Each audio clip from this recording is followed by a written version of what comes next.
Energy bodies. So this is now gets multidimensional and it's beyond the physical comprehension of the mind.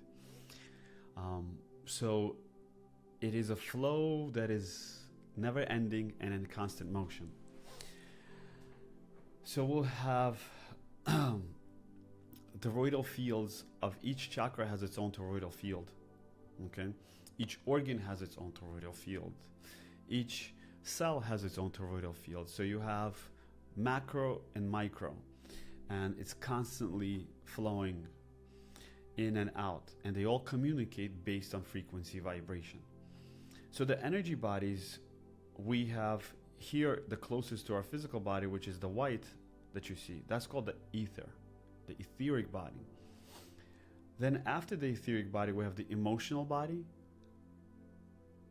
and the mental body, which all three comprise and create the astral body. Okay? So the astral body has the emotional, mental, etheric, and physical. After the astral body, we have the causal body. Then there's a galactic body, there's a universal body, and there's several more energy bodies. That's before we get to the full soul. The closest, the etheric body, the emotional, the mental, and astral.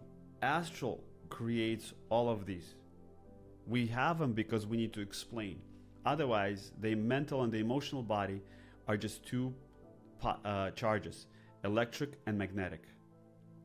Electric is male, which is the mind. Magnetic is the female, which is emotion. Electric is what creates on this physical reality. Magnetic is what brings in the energy of the soul. Females are much more gentle, much more closer, and that's why they're more sensitive, right, to the higher energies. They're magnetic. And if you want to create something on this world, you need to be electric. That's masculine, male. They're the doers.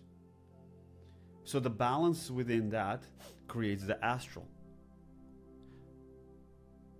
So all of these are actually compiled into one that make the astral body. And the astral body, this is actually all, you guys will have all of this information in the course. It's there. You'll be able to see it.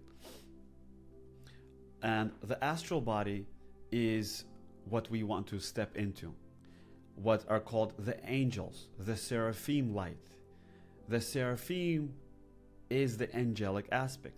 Seraphim, actually seraph translates snake.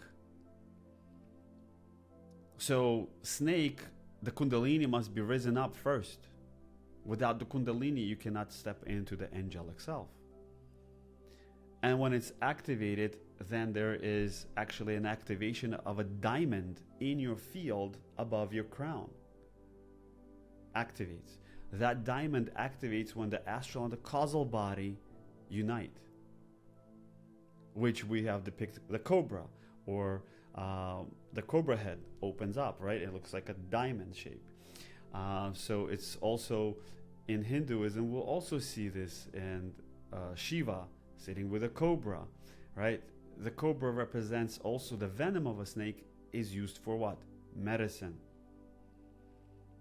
It is that medicine that's needed within ourselves to raise that kundalini. So that means you have to heal all aspects of your lower centers of the personality in order to have a full activation, emotional, mental, and the physical body to step into your astral body.